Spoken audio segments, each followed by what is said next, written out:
Graças e paz, meus irmãos. Convido a abrir a palavra do nosso Deus na Epístola de Paulo aos Efésios, capítulo 1. Nós vamos ler do verso 3 ao verso 14. A palavra do nosso Deus diz assim: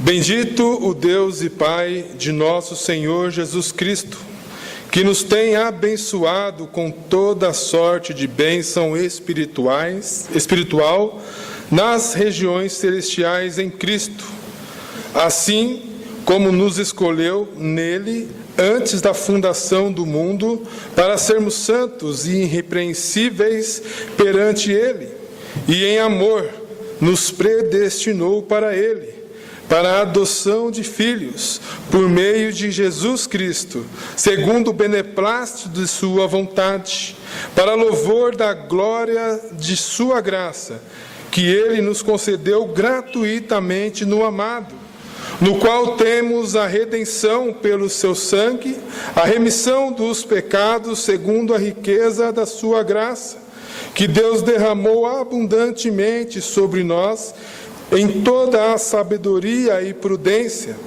desvendando-nos o mistério da sua vontade, segundo o beneplácito que propusera em Cristo, de fazer convergir nele, na dispensação da plenitude dos tempos, todas as coisas, tanto do céu como as da terra.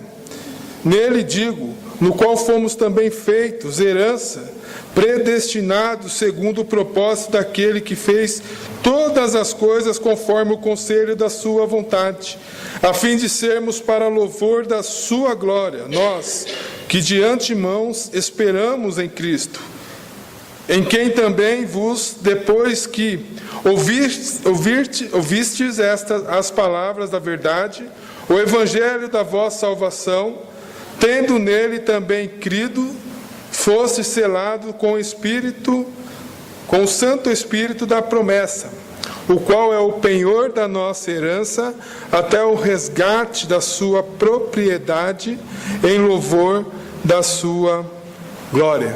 Que a palavra de Deus faça morada em nosso coração. Meus amados irmãos, a carta aos Efésios é uma das mais lindas e importantes para a nossa vida. O apóstolo Paulo aqui nesta carta, ele dá informações grandiosas, fundamentais para a nossa fé. A fé que temos no nosso Senhor Jesus Cristo. Interessante que o apóstolo Paulo, ele escreve esta carta quando estava preso, a fim de dar motivação e acalmar os corações daqueles que iriam receber, para que eles pudessem crer e ficar firmes nas promessas na qual foram feitas no passado. Quando nós lemos no capítulo 3, verso 1, diz assim: Por esta causa eu, Paulo, sou prisioneiro de Cristo Jesus, por amor de vós. E depois nós vemos também no capítulo 4, verso 1, Rogo-vos, pois eu, o prisioneiro do Senhor, que andeis de modo digno da vocação que fostes chamados. E nós bem sabemos que o motivo da sua prisão foi justamente porque ele pregava Cristo, porque ele pregava as maravilhas que Deus havia feito na vida daquele povo. Paulo fundou esta igreja em Éfeso e por isso se preocupava também com aqueles irmãos, pois sabiam que eles estavam preocupados por causa da sua prisão, a sua prisão por causa do Evangelho. Então Paulo escreve com o propósito de inteirar ou fazer aqueles irmãos relembrar que o propósito maior de todas as coisas, mesmo na sua prisão, era para crescimento da obra de Deus, era para a expansão do Evangelho. Por isso que ele continuava a pregar, mesmo em meio a tantas tribulações e perseguições. Paulo, como de costume, nos primeiros capítulos, ele dá a base teológica para o que ele vai dizer logo no final, como isso deve ser aplicado em nossa vida. Então, do capítulo 1 ao capítulo 3, ele mostra como que Deus nos escolheu, como que Deus nos predestinou, como que Deus separou um povo para louvor e glória do seu nome. E nos últimos 3 capítulos, ele mostra como este povo deve andar de uma forma digna diante de Deus. Porém, nós vamos nos ater nesses primeiros versículos no qual nós lemos. Se os irmãos repararem, esses versículos não são separados por pontos finais, simplesmente por vírgulas, porque o que nos dá a entender que é um pensamento único, no qual Paulo está dizendo sobre a mesma coisa, onde tudo está ligado uma coisa com a outra. E isso nos chama a atenção porque nesses versos ele fala sobre o nosso Deus, como é constituído o nosso Deus, como que o nosso Deus, ele é no seu próprio ser, no seu próprio ser. E aí nós vemos que ele fala que o plano deste Deus trino, deste Deus poderoso, é realizado antes mesmo que alguma coisa houvesse sido criada, antes mesmo que o mundo existisse. Em outras palavras, Deus, com seu plano eterno, criou todas essas coisas conforme o seu bem querer. A primeira coisa que eu queria destacar é que nós vemos claramente aqui o Deus Trino, Deus Pai, Deus Filho e Deus Espírito Santo. Nos primeiros versos, do verso 3, nós vemos falando sobre o Deus bendito, Pai do nosso Senhor Jesus Cristo. Mais para frente nós vamos ver, a partir do verso 9, falando sobre Cristo Jesus. E nos 2 versos, o 13 e 14, falando sobre o Espírito Santo de Deus.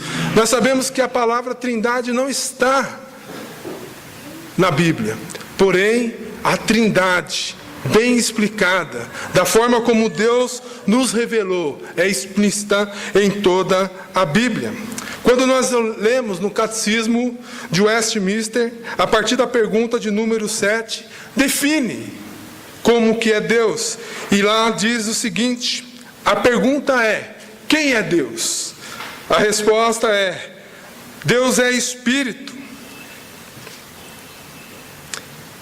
em si e por si infinito em seu ser, glória, bem-aventurança e perfeição, todo suficiente, eterno, imutável, insondável, onipresente, infinito em poder, sabedoria, santidade, justiça, misericórdia e clemência, longânimo e cheio de bondade e de verdade. Fala sobre o ser desse Deus grandioso no qual nós servimos. Nós podemos ver no Salmo 90, verso 1, 2, dizendo o seguinte: Senhor, Tu tens sido o nosso refúgio de geração em geração, antes que os montes nascessem e se formasse a terra e o mundo, de eternidade em eternidade, Tu és Deus. Na pergunta de número 8 diz o seguinte: há mais de um Deus? E a resposta é: há um só Deus, o Deus vivo e verdadeiro. E é isso que declaramos aqui quando fazemos a nossa pública profissão de fé. Acreditamos e cremos que há um Deus apenas, o Deus verdadeiro e poderoso. Quando nós lemos em Jeremias capítulo 10, verso 10, diz assim: mas o Senhor é verdadeiramente Deus, Ele é Deus vivo, é o Rei eterno, do seu furor treme a terra, e as nações não podem suportar a sua indignação. Esse é o nosso Deus Todo-Poderoso, que algo maravilhoso fez para nós. E nós vamos ver no verso 3 que Paulo começa adorando a esse Deus, quando ele diz: Bendito Deus e Pai de nosso Senhor Jesus Cristo, que nos tem abençoado com toda sorte de bênção espiritual nas regiões celestiais em Cristo Jesus. Esse Deus, ele deve ser louvado e adorado. É um Deus bendito, porque na eternidade ele nos escolheu. Ele preparou algo maravilhoso para nós. Interessante que Deus não escolheu e nos formou simplesmente para que nós vivêssemos do bom e do melhor, o que fôssemos feitos a existir, ou criados para existir simplesmente para sermos felizes, para termos uma vida em abundância. Não, esse texto aqui em 3 oportunidades diz que nós fomos criados para louvor e glória do seu próprio nome. Deus, quando decidiu nos criar, nos criou para louvor e glória do seu nome, e isso deve ser maravilhoso quando nós entendemos, porque nós não vamos viver mais para nós mesmos, mas nós vamos viver para aquele que nos criou, porque este é o propósito de cada um de nós, de vivermos uma vida de adoração a Ele. Olha, interessante que ele diz assim, que nos tem abençoado com toda sorte de bênção espiritual.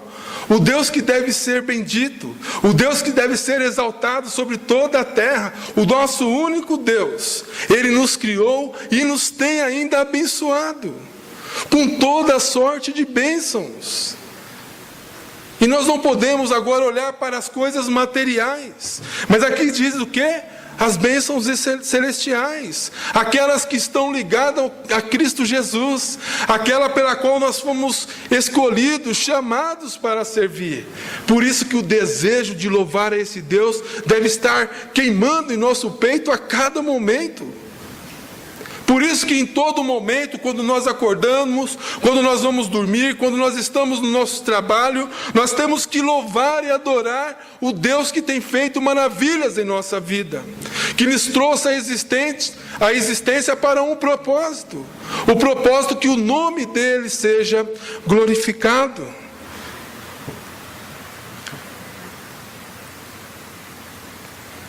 Olha o que diz o verso de número 2.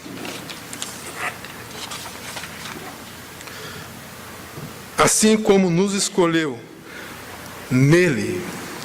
E esse nele aqui está falando de Cristo. Olha, Deus não olhou para o que você é. Deus não olhou para o que nós somos. Deus não olhou se nós iríamos fazer algo de bom. Deus não olhou para as nossas capacidades humanas. Deus não olhou se nós íamos fazer a vontade dele ou não. Deus simplesmente nos escolheu em Cristo Jesus, porque em nós mesmos não há nada de bom. Todas as vezes que nós vemos a palavra de Deus se retratando sobre a natureza do homem caída, é uma natureza que está inclinada sempre a fazer o que é mal. Nós por nós mesmos não nos achegaríamos a Cristo, mas pela graça dele, Ele nos escolheu, Ele nos separou, Ele nos tirou do inferno e nos trouxe para a maravilhosa luz em Cristo Jesus. Foi através de Cristo que hoje nós temos a salvação. Como essa doutrina dá tanta dor de cabeça a muitas pessoas, pois acham que não há segurança nisso, mas a segurança é Cristo. É Cristo que nos deu o privilégio, através do poder de Deus, de nós sermos feitos filhos dele. E é isso que nós temos que alegrar. Deus tem nos revelado e nos revela através da sua palavra essas verdades, na qual nós temos que crer e louvá-lo cada vez mais. Não podemos nos esquecer dessas verdades, que é o que nos faz vivo, que nos dá a esperança de um dia estarmos com este Rei, com o nosso Deus, eternamente vivendo. Apesar desse Deus ser infinitamente poderoso, soberano, Ele, na sua eterna vontade absoluta, Ele nos escolheu, sem nós merecermos. sem que nós possamos fazer alguma coisa. Deus, através do seu amor, da sua graça, Ele nos escolheu para sermos os seus filhos.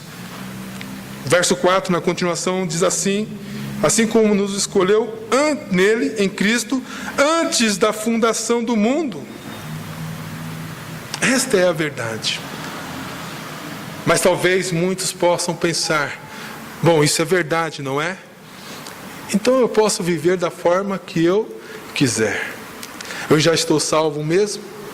Não tenho como perder esta graça e essa preciosa bênção de Deus? Então eu posso viver da forma que eu quero. Olha que continua o verso de número 4 dizendo: o propósito porque Deus nos escolheu para sermos santos e irrepreensíveis perante Ele, perante Cristo. A nossa vida deve ser inteiramente dedicada a Deus. Por isso que Paulo diz assim: olha, precisamos andar de forma digna, na qual nós fomos chamados. Nós precisamos ter uma vida digna daquilo que nós professamos, daquilo que nós cremos. Nós somos chamados para viver uma vida santa diante de Deus. Nós somos chamados para viver uma vida digna diante de Deus. Viver uma vida perante Cristo Jesus. Andar nos passos de Cristo Jesus. Viver uma vida como o próprio Cristo nos ensinou. Esta é a grande certeza. É o propósito que nós fomos chamados para sermos santos, para sermos um povo irrepreensível. E é isso que deve fazer valer em nossa vida. Por isso que nós nos entristecemos quando nós pecamos. Por isso que nós ficamos tristes quando o pecado está sempre à nossa porta. Mas a certeza é que nós temos que quem nos chamou é o que nos capacita. É Cristo que nos purifica. É Cristo que nos purificou. Nós precisamos viver de uma forma digna. E o finalzinho do verso 4 diz assim: e em amor nos predestinou. Já é certeza que somos salvos. Isso é a maior esperança que nós temos, que em Cristo Jesus nada e ninguém pode tirar esta certeza, que um dia estaremos com Ele e reinaremos por toda a eternidade, pois fomos escolhidos e fomos predestinados no Senhor Jesus para isso. Olha o verso 5: em amor nos predestinou para Cristo, para a adoção de filhos. Nós não somos mais escravos do pecado. Nós não somos mais escravos de Satanás. Agora nós somos servos de Cristo. Nós estamos com Cristo. Nós somos escolhidos, nós somos redimidos através de Cristo. Ser escravo, ser servo de Cristo já era grande privilégio para nós. Só que aqui ele diz algo ainda maior, ainda que nos alegra, que nos dá cada vez mais a alegria de sermos filhos de Deus. Pois ele diz aqui que nos adotou como filhos. Em Cristo Jesus, um alto preço foi pago para que nós fôssemos considerados, adotados como filhos de Deus. Essa é a certeza que nós temos que ter. E nós precisamos adorar o nosso Deus, nós precisamos louvar o nosso Deus, porque somos filhos. Nós temos liberdade diante de Deus de chegar e falar das nossas perseguições, dos nossos problemas, das nossas dificuldades, porque Ele, como Pai, Ele nos ouve, Ele nos atende. A palavra de Deus diz que Ele se inclina para ouvir quando os teus filhos clamam. E precisamos usufruir disso. Mas quantas vezes nós vivemos como bastardos dentro da casa de Deus? Dizemos que fazemos parte deste corpo, mas não usufruímos desta bênção de sermos chamados filhos de Deus. Nós precisamos vivenciar isso. Nós precisamos entender isso com todo o nosso coração, para que esta certeza possa evidenciar em atos de bênçãos em nossas vidas. Nós somos filhos de Deus, por meio de Jesus Cristo, segundo o beneplácito da sua vontade. Deus quis que fosse assim. E quando Deus quer, nada e ninguém pode ir contra. Os propósitos e os planos do Senhor não podem falhar, porque o nosso Deus é imutável. O nosso Deus, como nós lemos no começo na confissão do Westminster, Ele é poderoso, Ele é soberano, e tudo pode o nosso Deus. Mas o texto ainda continua, e ele diz qual é o propósito de sermos adotados, de sermos feitos filhos de Deus, para louvor da glória da sua graça, que nos concedeu tudo isso gratuitamente em Cristo Jesus, no amado. Muitos tentam alcançar a salvação, muitos tentam, através de obras, através de caridades, alcançar ou comprar ou adquirir a salvação, mas Cristo, o nosso Deus, Ele diz que isso é gratuito. O Senhor Jesus Cristo já pagou o preço, o alto preço, para nos dar a bênção de sermos chamados filhos de Deus. Que Deus derramou, verso 8, abundantemente sobre nós, em toda a sabedoria e prudência, desvendando-nos o mistério da sua vontade, segundo o seu beneplácito que repusera em Cristo. Reforçando a ideia que foi Deus que nos escolheu. Reforçando a ideia que Cristo morreu por nós e nos redimiu e nos salvou. Mas para quê? Para que nós fôssemos simplesmente por nós mesmos? Não. O verso de número 10 reforça o que eu estou querendo dizer, dizendo assim: de fazer convergir nele, em Cristo, na dispensação da plenitude dos tempos, todas as coisas, tanto nos céus como na terra. Nele digo, no qual fomos também feito herança, predestinados segundo o propósito daquele que faz todas as coisas conforme o conselho da sua vontade. Deus quis, como nós cantamos, Deus, como nós lemos no começo, pela sua voz Deus disse que haja, e houve, tudo passou a existir. O nosso Deus não precisa de conselho de ninguém. O nosso Deus é um Deus soberano, e quando Ele fala, as coisas acontecem. Quando Deus nos escolheu, quando Deus decidiu que Cristo Jesus ia e viria neste mundo e morresse por nós, foi exatamente o que aconteceu. Para quê? Verso de número 12, a fim de sermos para louvor da sua glória, nós o que de antemão esperamos em Cristo. A nossa esperança está em Cristo Jesus. É isso que nós precisamos entender. Meus irmãos, Deus escolheu. Deus Pai nos separou. E Cristo, Ele nos resgatou. Jesus Cristo, Ele morreu. Ele deixou toda a sua glória. Ele veio a este mundo. Ele foi humilhado. Ele sofreu dores terríveis. Ele morreu em uma cruz,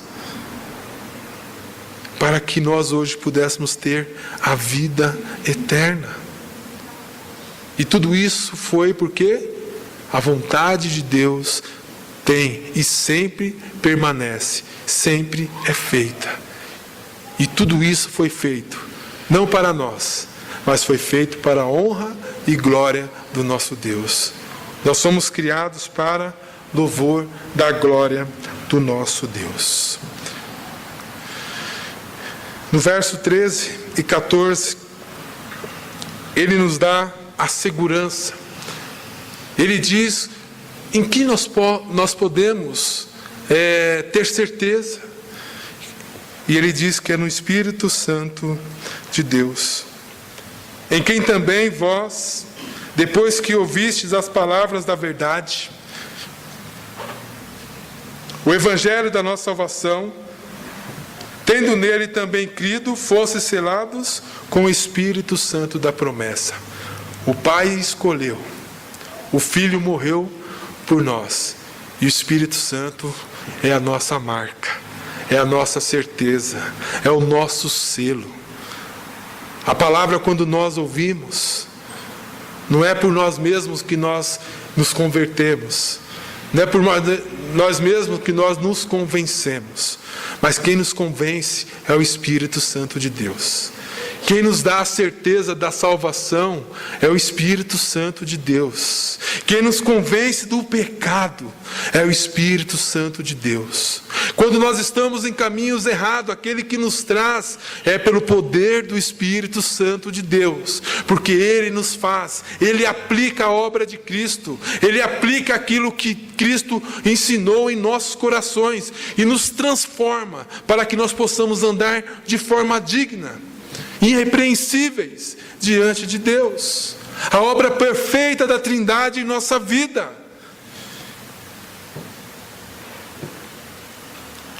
Verso de número 14, o qual é o penhor, o qual é a garantia. Nós sabemos que quando há algo penhorado, você precisa ir lá e pagar o penhor, para você ter aquilo de volta. A ideia aqui é que o Espírito Santo de Deus é o nosso penhor, é a nossa segurança, é a garantia que somos salvos em Cristo Jesus, porque através da obra do Espírito Santo na nossa vida, nós podemos crer nas palavras que ouvimos. É por isso que nós já cremos em Cristo Jesus. É por isso que nós estamos aqui hoje adorando a este Deus, porque o Espírito Santo de Deus nos fez uma obra, nos fez entender as verdades de Cristo, que Deus nos revelou através da sua palavra, para que hoje nós pudéssemos estar aqui em comunhão uns com os outros, louvando e adorando a Deus. Ele é o penhor da nossa herança. Até quando? Até ao resgate da sua propriedade. Até Cristo voltar. Nós esperamos ansiosamente a volta de Cristo. Nós precisamos orar para que Cristo volte logo. Esse deve ser o nosso maior desejo. Quantas vezes nós temos pedido: Pai, abrevie o tempo e volte, nos leve deste mundo de horror, nos leve para um lugar de eternidade, onde tudo é maravilhoso, onde nós vamos ter comunhão plena contigo, onde nós vamos poder ter ensinamentos por toda a eternidade com o próprio Senhor Jesus Cristo. É isso que nós devemos ansiar, é isso que nós devemos querer do fundo do nosso coração. Não podemos estar com as nossas mentes presas neste mundo, nas coisas deste mundo, porque essas coisas do mundo são passageiras. A nossa garantia é que teremos uma vida eterna, pois fomos escolhidos, fomos adotados como filhos, para vivermos uma vida eterna com o nosso Deus. Isso deve estar no nosso coração, esse desejo. Nós precisamos entender. Quando nós entendemos a verdade, quando nós entendemos o que é salvação em nossa vida, o nome de Deus é glorificado. Quando cada um de nós foi salvo, Deus foi glorificado. A última frase deste verso diz o seguinte: em louvor da sua glória. Tudo deve redundar para louvor e glória de Deus. Qual é o fim principal do homem? Adorar, louvar e gozá-lo para sempre. Nós somos escolhidos, meus irmãos, temos este privilégio e essa certeza, pelo um alto preço, porque Cristo morreu por nós e nos salvou limpou de todas as nossas enfermidades, Ele levou sobre si todas as nossas dores, todo o nosso pecado foi purificado. Nós somos santos diante de Deus através do amado de Cristo Jesus, e que vivamos então de forma digna, de forma irrepreensível, como cidadãos dos céus, como homens e mulheres que servem um Deus todo-poderoso, que mandou seu Filho em nosso lugar, para que nós possamos ter vida e vida em abundância. E a vida em abundância só se dá em Cristo Jesus. Que Deus assim nos abençoe. Amém?